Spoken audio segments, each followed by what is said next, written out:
নমস্কার, সুরজিৎ মান্না ক্রিয়েশনস চ্যানেলের পক্ষ থেকে তোমাদের সবাইকে সুস্বাগতম। আশা করি তোমরা সকলে ভালো এবং সুস্থ আছো।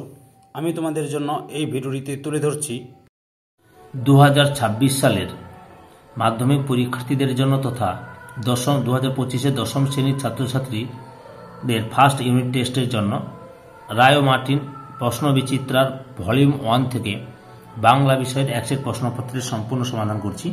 তোমরা আমার এই চ্যানেলের মাধ্যমে বাংলা, ভূগোল, ইতিহাস, জীবনবিজ্ঞান এই 4টি বিষয়ের রায় আর মার্টিনের প্রশ্নবিচিত্রার সমাধান পাবে। ওই ভিডিওগুলো দেখতে চাইলে আমার চ্যানেলের প্লেলিস্টে গিয়ে দেখে নাও, নাহলে এই ভিডিও ডিসক্রিপশনে তার লিঙ্ক দেওয়া, ওখানে ক্লিক করে দেখে নিতে পারো।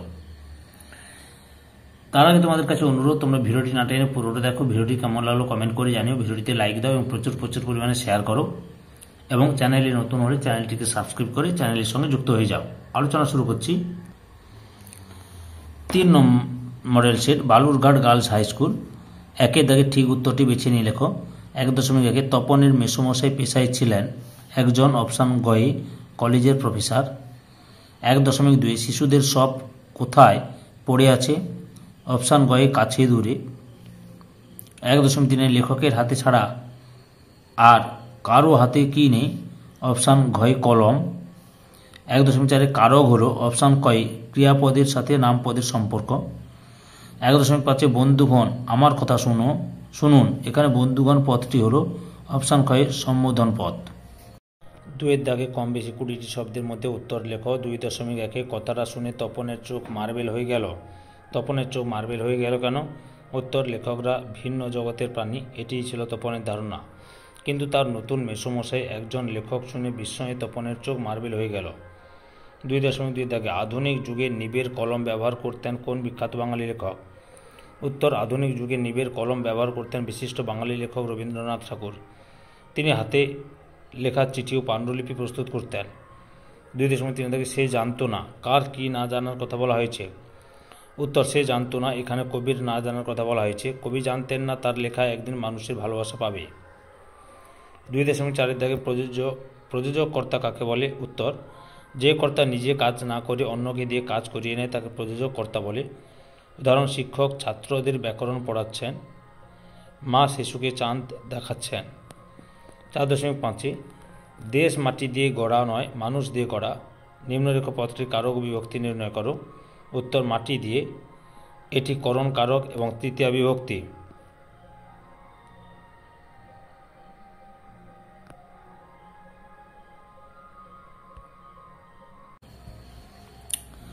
এরপরে লক্ষ্য করো 3-এর দাগে কম বেশি 60টি শব্দের উত্তর দাও। 3.1 মেসোর উপযুক্ত কাজ হবে সেটা। কার মেসো? না তপনের মেসো। তার উপযুক্ত কাজ কি? এখানে পেজ নাম্বারটা দেওয়া আছে, দেবাশিস মৌলিক সম্পাদিত বাংলা সহায়িকা বইয়ের 10 নম্বর পেজের 8 নম্বর প্রশ্ন উত্তরটি লক্ষ্য করো। এই উত্তরটা, লেখকরা যে সাধারণ মানুষ এই ব্যাপারে এখান থেকে শুরু করবে। মিশ্র উপযুক্ত কাজ হবে, এত পর্যন্ত লিখবে। বুঝতে পেরেছ? 3.2 আমরা ফিরেছি দৌড়ে দৌড়ে। আমরা কারা? তাদের সম্পর্কে কথা বলার কারণ কি? উত্তরটি লক্ষ্য করো। আমরা কারা? আমরা বলতে কবি শঙ্খ ঘোষের আয় আরও বেঁধে বেঁধে থাকি কবিতায় আমরা বলতে অসহায় বিপন্ন সাধারণ মানুষকে বোঝানো হয়েছে। এবার তাদের সম্পর্কে কী বলা হয়েছে? কেন এই অবস্থায় যে এখান থেকে আজ সমগ্র পৃথিবীর বুকে এখান থেকে শুরু করবে। বুঝতে পেরেছ? দিয়ে ফুটে উঠেছে প্রশ্ন দ্বিতীয় পঙ্ক্তিতে, এত পর্যন্ত লিখবে। 4-এর দাগে কম বেশি 150 শব্দে উত্তর দাও। 4.1 তার চেয়ে দুঃখের কিছু নেই, তার থেকে অপমানের। দুঃখ আর অপমানের কারণ কি? এই দুঃখ আর অপমানের কারণ এখানে লেখক মেসোমশাইকে থেকে অনুপ্রাণিত হয়ে এখান থেকে শুরু করবে, বোধ করেছিল, এত পর্যন্ত লিখবে। এটা হচ্ছে দুঃখ ও অপমানের কারণ, বা কেন অপমানিত হয়েছিলেন এটা। বুঝতে পেরেছ? এই দুঃখ আর অপমান দূর করতে উদ্দিষ্ট ব্যক্তি কি সংকল্প গ্রহণ করেছিল? লক্ষ্য করে যে এই ঘটনা তপন সংকল্প করেছিল যে যদি কোনোদিন নিজের কোনো লেখা ছাপাতে দেয় তবে নিজে গিয়ে ছাপাতে দেবে। ছাপা হোক বা না হোক, অন্তত তাকে একথা শুনতে হবে না যে কেউ তার লেখা প্রভাব খাটিয়ে ছাপিয়ে দিয়েছে। এত পর্যন্ত লিখবে তার সংকল্পটা। 4.2 সব চূর্ণ হয়ে গেল, জ্বলে গেল আগুন। সব বলতে কি বোঝানো হয়েছে? যে যা যা চূর্ণ হয়ে গেল, এখান থেকে লিখবে পাবলো নেরুদার অসুখে একজন কবিতায় মানুষের নিশ্চিন্ত আশ্রয় চূর্ণ হয়ে যাওয়ার কথা বলা হয়েছে। চূর্ণ হয়ে গেল কথকের ফেলে আসা মিষ্টি বাড়ি, যে বারান্দায় ঝুলন্ত বিছানায় তিনি একদা ঘুমোতেন সেই বারান্দা আর রইল না। করতলের মতো যার পাতা, সেই গোলাপি গাছ, চিমনি আর পুরনো জল তরঙ্গ সব চূর্ণ হয়ে গেল। তা কিভাবে আগুনে জ্বলে যায় তা আলোচনা করো। এই যে এখান থেকে যুদ্ধের ভয়ঙ্কর নিষ্ঠুরতায় কবির শহর ধ্বংসের মুখোমুখি গিয়ে দাঁড়ায়, যুদ্ধের আঘাতে সমস্ত সমতল জুড়ে আগুন লাগলো, এখান থেকে শুরু করবে। তুলেছে যা পাঠককে স্তম্ভিত করেছে, এত পর্যন্ত লিখবে। বুঝতে পেরেছ? অথবাতে রয়েছে আয় আরও বেঁধে বেঁধে থাকি, কবি কাদের উদ্দেশ্যে একথা বলেছেন, এভাবে থাকার প্রয়োজন কেন? যে কবি কাদের উদ্দেশ্যে কথা বলেছেন, আর শঙ্খ ঘোষের লেখা আয় আরও বেঁধে বেঁধে থাকি কবিতা থেকে গৃহীত উদ্ধৃতাংশে কবি বিপন্ন পৃথিবীর সংকটের মুখোমুখি দাঁড়িয়ে থাকা মানুষ তথা ভারতবাসীর উদ্দেশ্যে বলেছেন, ভারতবাসীকে উদ্দেশ্য করে বুঝিয়েছেন। এবার এরকম থাকার কারণ কি? এই যে থাকার কারণটা লক্ষ্য করো। এই যে বেঁধে বেঁধে থাকার অর্থ একত্রিত হয়ে থাকা, অর্থ দরকার নেই, যে কারণটা এই যে সমগ্র পৃথিবী তথা ভারতবর্ষের সংকটে, এখান থেকে শুরু করবে, ঘটবে, এতটা পর্যন্ত লিখবে।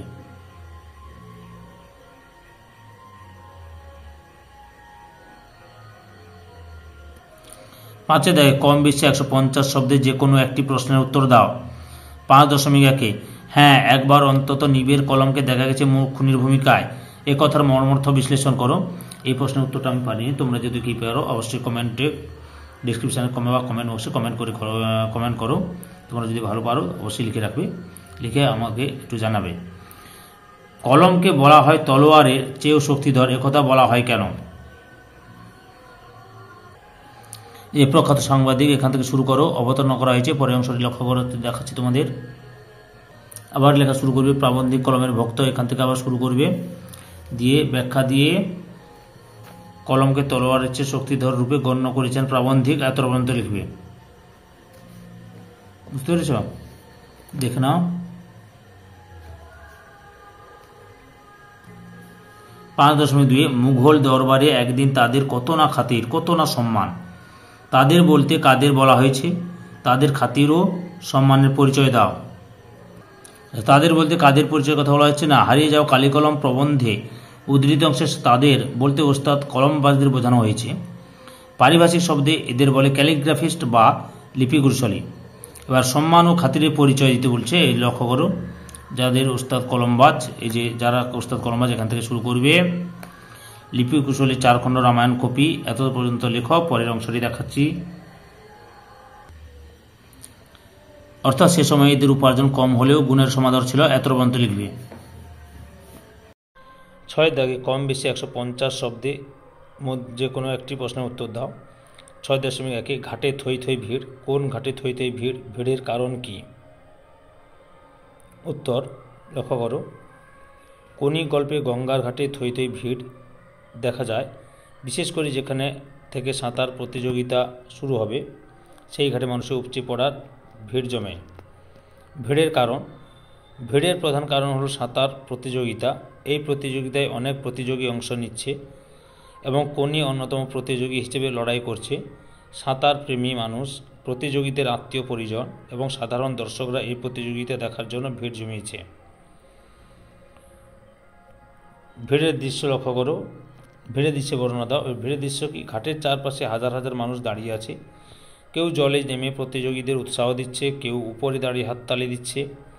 প্রতিযোগিতা শুরু হতেই দর্শকদের উল্লাসে গঙ্গার বাতাস মুখর হয়ে ওঠে। সবাই একনিষ্ঠ দৃষ্টি রেখে প্রতিযোগিতার প্রতিটি মুহূর্ত উপভোগ করছে। তারা অপেক্ষা করছে কে বিজয়ী হবে। বিশেষ করে কোনি যেহেতু একজন মেয়ে শিক্ষার্থী এবং পরিশ্রমী সাঁতারু, তার জয় পরাজয় নিয়ে উত্তেজনা আরও বেশি।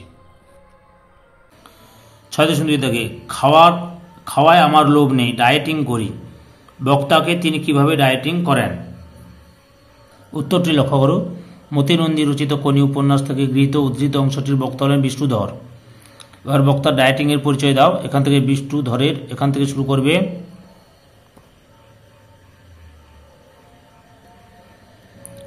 আর গরম ভাতের সঙ্গে 4 চামচ ঘি খায়, এত পর্যন্ত লিখো, পরের অংশটি দেখাচ্ছি। ক্ষিতি সিংহ বিদ্রুপ করেছেন, এত পর্যন্ত লিখবে। 7 দাগে চলিত গদ্যে অনুবাদ করো। The teachers are regarded as the backbone of the society. They build the future citizens of country. They love students as their children. The teachers always encourage and inspire us to be good and great in life. উত্তরটি লক্ষ্য করো। শিক্ষকরা সমাজের মেরুদণ্ড হিসেবে বিবেচিত। তারা দেশের ভবিষ্যৎ নাগরিক গড়ে তোলে। তারা ছাত্রদের সন্তানের মতো ভালোবাসে। শিক্ষকরা সর্বদা আমাদের জীবনে ভালো এবং মহান হতে উৎসাহিত করেন এবং অনুপ্রাণিত করেন। সম্পূর্ণ ভিডিওটি দেখে আমার চ্যানেলের পাশে থাকার জন্য তোমাদের সবাইকে অসংখ্য ধন্যবাদ।